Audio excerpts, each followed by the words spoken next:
families all in the first 2 rows. I didn't want to come home empty-handed, so I went out shopping for my 2 youngest nephews. And one of my nephews is half white and the other one is full Asian. And when I was looking for gifts for the Asian baby, I was super excited. But when I was looking for gifts for the half white baby, I was completely unmotivated. I was like, oh my God, am I so racist? I'm gonna punish an innocent little baby? Have I been so scarred from a lifetime of systemic oppression? I can't even love my own flesh and blood? It's so messed up, right? I was like, what kind of monster am I? Try to be a good person, so I resist the urge to spend half the money because he's only half Asian. And I buy them the same number of gifts, and I bring it over to my sister's house. And when I saw my nephews in person, I had an epiphany. Because see, up until this point, I had only seen them through photos, and my Asian nephew in all these photos was clearly the cuter of the 2 babies. But now, looking at my nephews in person, I could see that my half-white nephew had finally grown out of his awkward phase and was equally as cute. Yeah, I realized I never hated him because he's a white baby. I hate him because he's an ugly baby. Thank God I'm not a monster. I'm not racist. I'm just superficial. Some of my friends get mad at me because they're like, oh, you shouldn't be so superficial. I'm like, whatever, right? I'm just really picky about the people I date. My friends all the time are like, Vong, you wouldn't be single if you weren't so choosy. It's not good to be so superficial. Looks fade. I was like, hell yeah, looks fade. That is exactly what I am talking about. Ugly people get uglier. Gotta get them while they're hot, give them a little room to slide. And I will not apologize for not dating somebody I'm not attracted to. So I want to go with somebody who repulsed me sexually, I would date a girl. And besides, going up with somebody you're not attracted to is one of the meanest things you could possibly do. I was the victim of this. My last boyfriend did not find me physically attractive at all. He's with me because I made him laugh. And I am sick and tired of being used for my personality.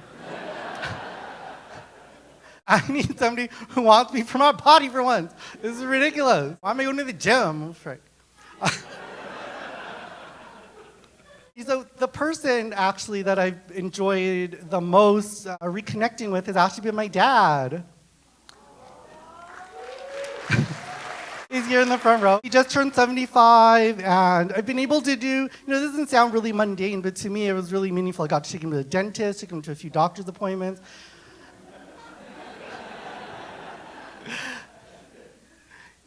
So I live in Toronto, and in Toronto, it kind of feels like I just live for myself, right? I'm just there promoting myself. Especially when your career is talking about yourself, and going on TV and talking about yourself, and then going on stage and talking about yourself. It feels nice, actually, to be a part of something bigger, to be able to have responsibilities, take your dad somewhere, to babysit your nephews, do all that shit, right? My dad, I've always looked up to him. He's been my hero my whole life, and I am definitely my father's son. For the majority of my life, we've been the exact same weight and height.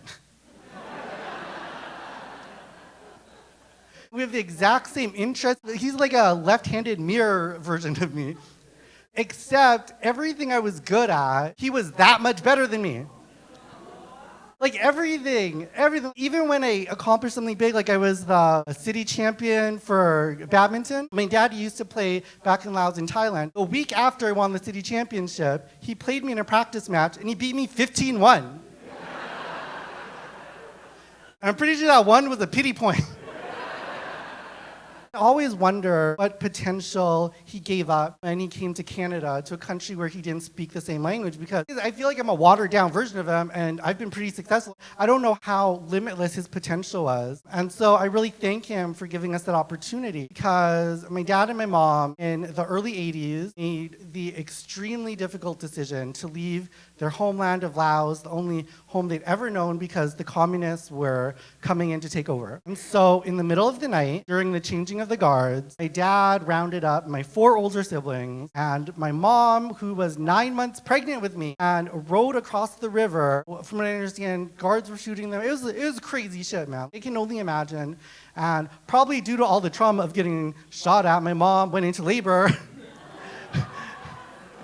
As soon as we crossed into Thailand, I was born on the way to the refugee camp where I spent the first 3 years of my life. Even though we are in a new country now and we immigrated to Canada and to Winnipeg when I was 3 years old, my dad always made sure that we were really proud of our heritage, that we understood where we came from. He was the president of the Laos Association. He would always read us stories and folk tales from the old country. He'd sing us the songs, recite the poems, and he always made sure that we knew where we came from and that we were proud of it.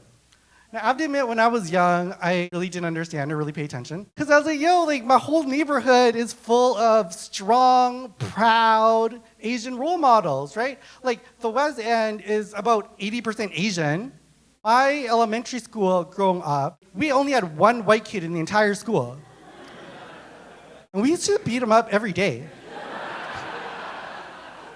Although after a while, he was more purple than white.